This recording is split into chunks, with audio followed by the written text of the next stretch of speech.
Hello and welcome from the Piazza Michelangelo here in Italy. Europe is feeling the heat of a change in administration in the United States of America. The geopolitical landscape is certainly changing, and with that, how Trump really wants to handle the Russia-Ukraine war. We begin with Emmanuel Macron's visit to the United States of America. He is going to be there to convince the US president on how to support Europe and Ukraine. Zelensky certainly disappointed about the fact that US President Trump has made it very clear that the Ukrainians will have to accept the deal with Russia and on terms that Russia has put out. Will that really help in bringing peace to the region? Here's a report. Ukraine claimed Russia launched 160 drones and 2 missiles in an overnight attack on 20th February. Its air force shot down 87 drones, with 70 more probably lost to electronic countermeasures, as it responded to an overnight attack. Trump, скажімо так, він веде свою гру. We reached point of no return. We have sacrificed so much. We have invested so much. This war has taken away so many lives. We will find a way, even if it comes to guerrilla fighting. They will not take all of Ukraine. There are many patriots left. We are descendants of Cossacks. We will fight till the end.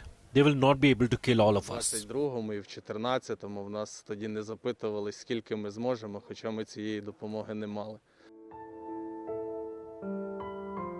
Ukrainian President Volodymyr Zelensky and the First Lady paid tribute on Thursday to those killed in the country's 2014 anti-government protest. It dethroned the Moscow-friendly president of Ukraine, Viktor Yanukovych, and that was the beginning of Russian aggression against Ukraine.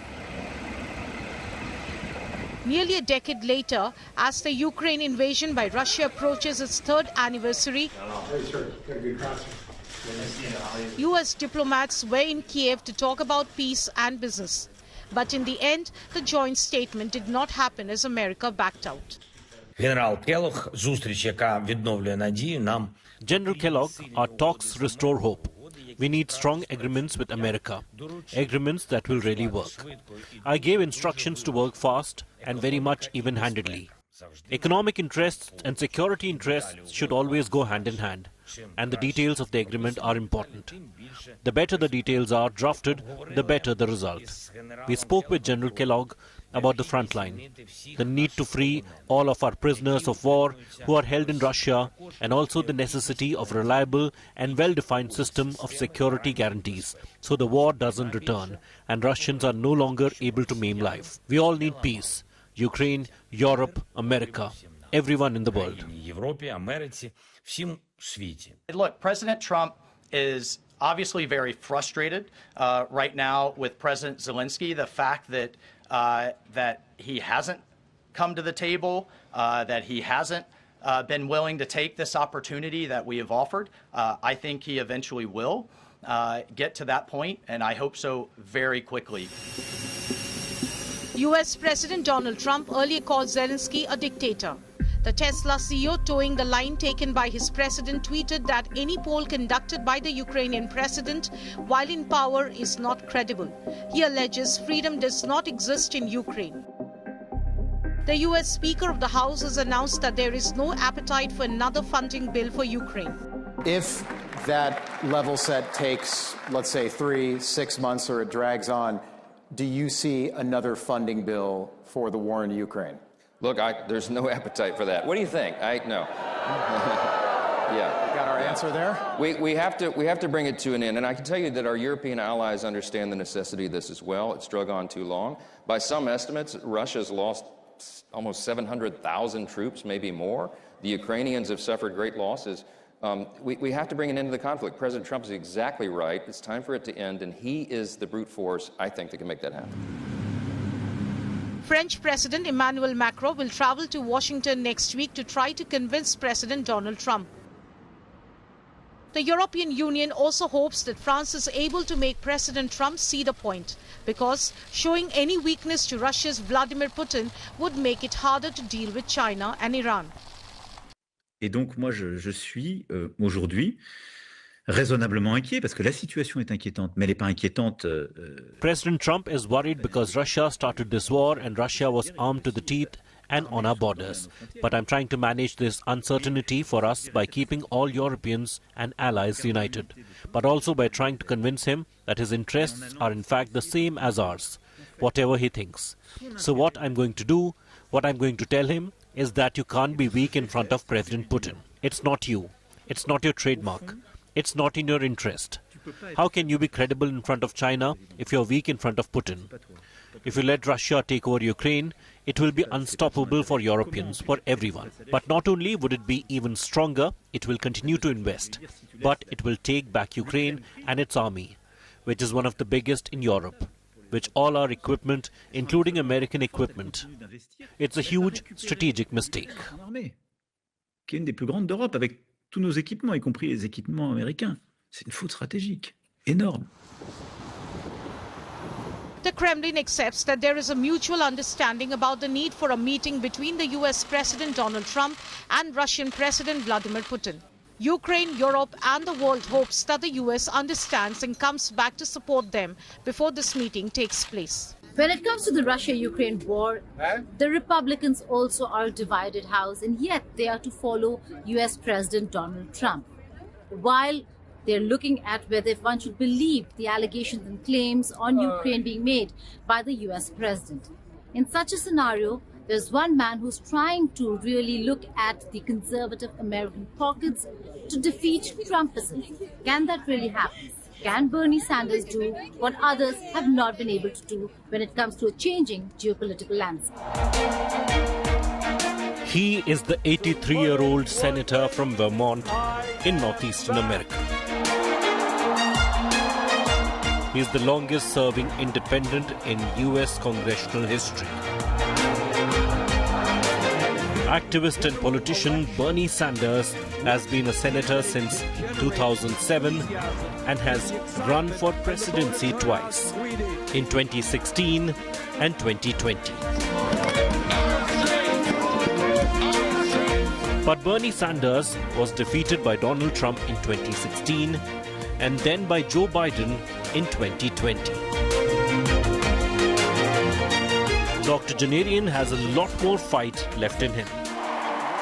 In an article in The Guardian, he has announced that to defeat Trumpism, he and other progressives will be holding grassroots events from coast to coast. Because he is hopeful that the scanty majority Republican Senate can be persuaded to block Trump orders. He writes, and I quote, "With the Republican Party in the House having only a 3-vote majority, we can defeat draconian anti-working class legislation if just 2 Republican members of Congress vote no. And they will vote no if we rally their constituents to demand that they vote no. Can Trumpism be defeated? Absolutely." Unquote. A day before this opinion piece was published, Bernie Sanders posted a video on his YouTube channel saying a sad moment in American history. He debunked US President Donald Trump's each claim one by one. Yesterday, Trump said that Ukraine started the war. That's not true. Russia invaded Ukraine twice, first in 2014 and then again in 2022. Right now, Russia occupies about 20% of Ukraine. Trump called Ukrainian President Zelensky a dictator. That's not true either. Zelensky won 75% of the vote in free elections. In fact, his approval rating is higher than Trump's. He said the United States has contributed 3 times more than Europe. But that's another lie. In fact, Europe has provided more aid to Ukraine than the United States. Trump administration is moving this country very aggressively. In his speech 2 weeks back in the Senate, he pointed out that 3 of the richest men in the world were sitting behind President Trump on Inauguration Day. And also that the Tesla CEO spent over $277 million on Donald Trump's campaign. These 3 men, wealthiest 3 in America, have become some $232 billion richer since Trump was elected a few weeks ago. Three guys, $232 billion richer since Trump was elected. Mr. President, this is how an oligarchic system works. Elon Musk, the wealthiest person in the world and now a key part of the Trump administration, spent over $277 million to get Trump elected. In other words, within a corrupt campaign finance system, which allows billionaires to spend as much as they want, he helped buy the election for Mr. Trump. Jeff Bezos and Mark Zuckerberg, the second and third wealthiest people in our country, both kicked $1 million each into Trump's inauguration fund. And yet their organization is making money. Bernie Sanders is not alone. Democrats are also protesting, and so are people on the street.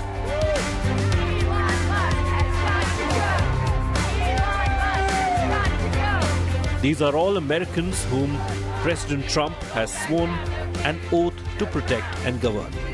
But instead of uniting the country, Donald Trump, 1 month into his second presidency, has already divided people in camps.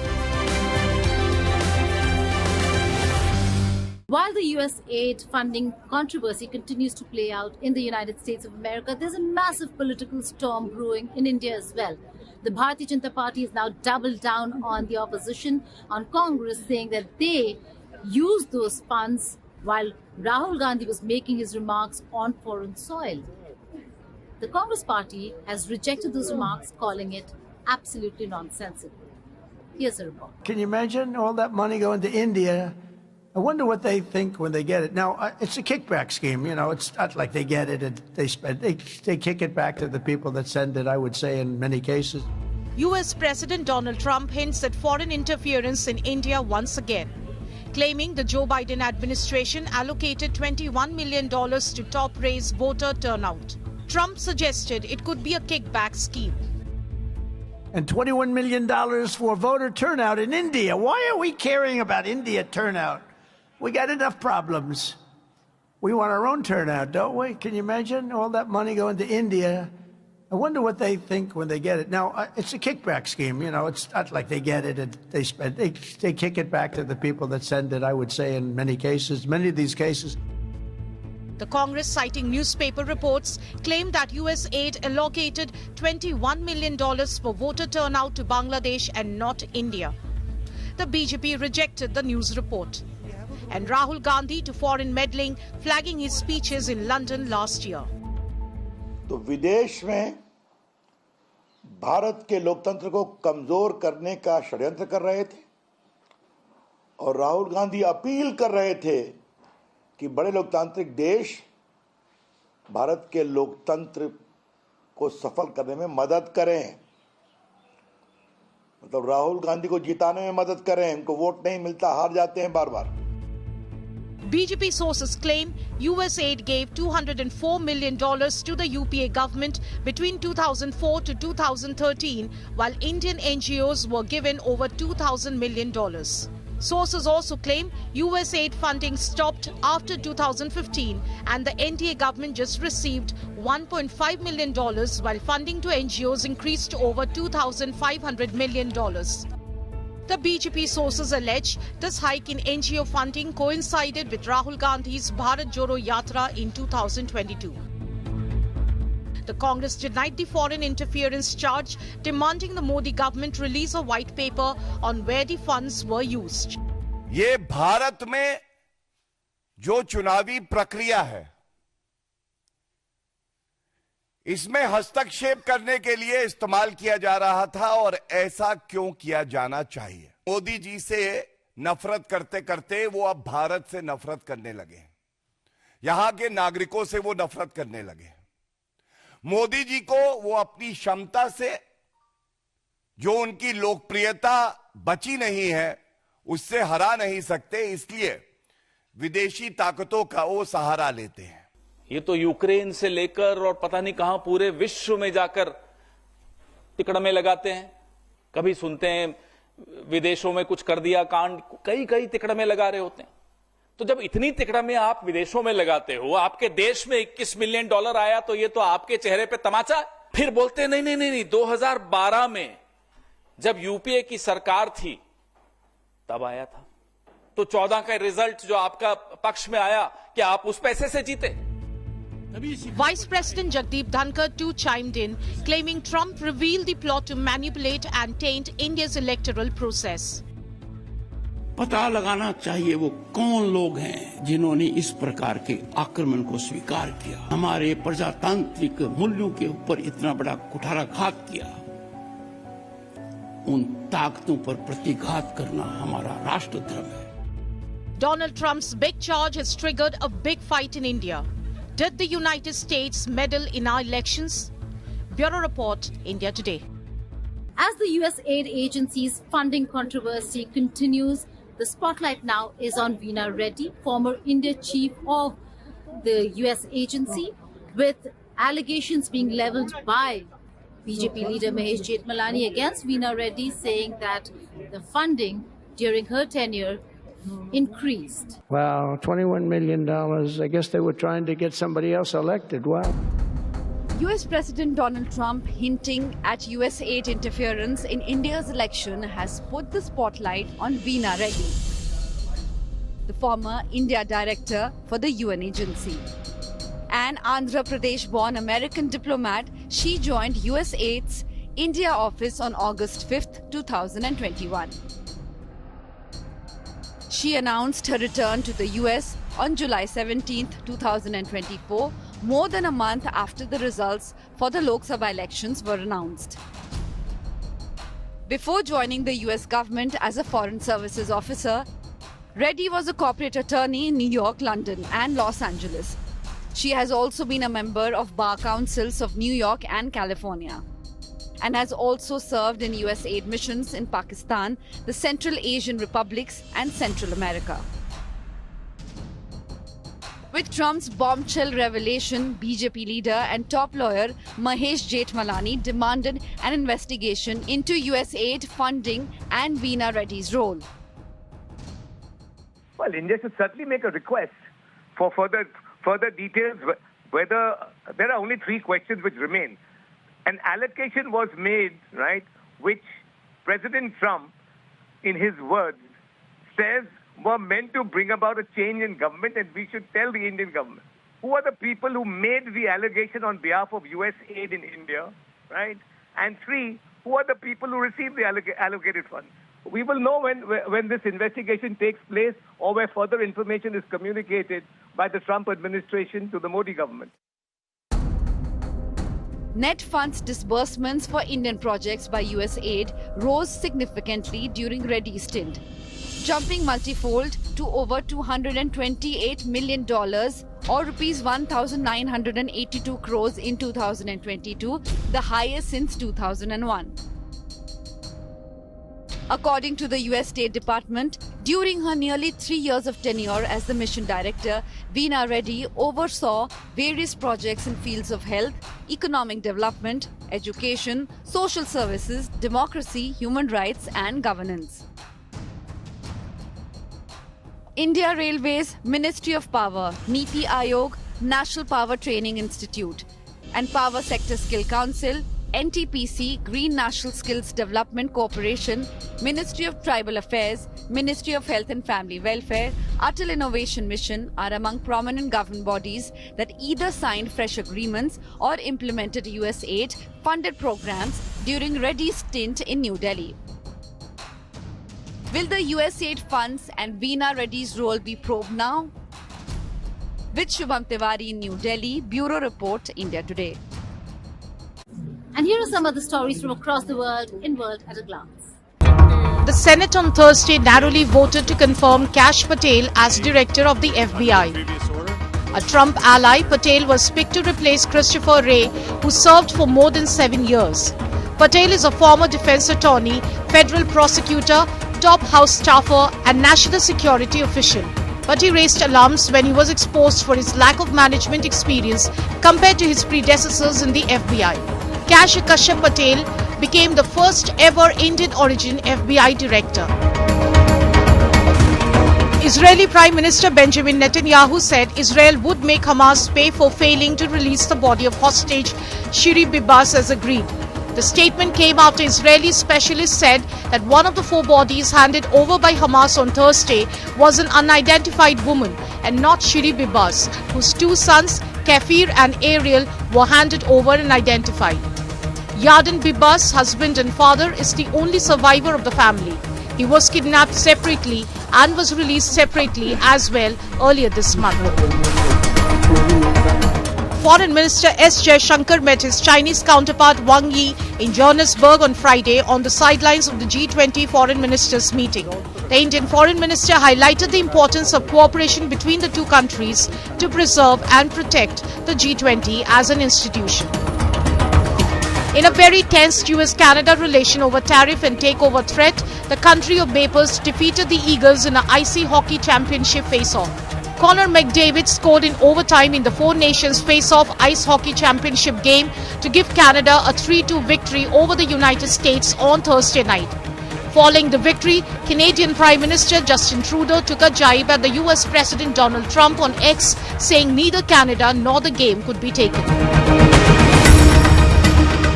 Wielding this chainsaw that was gifted to him by none other than the Argentinian president, President Javier Milei. He is in the United States of America meeting US President Donald Trump and also then impressing Trump's best buddy Musk by gifting him what you can see on your screens, and it seems like Elon Musk has been flaunting this gift in public rallies. With that, it's goodbye from me. Bye and take care.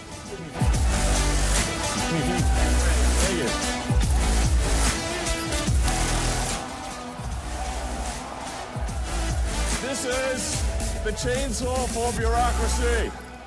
Chainsaw!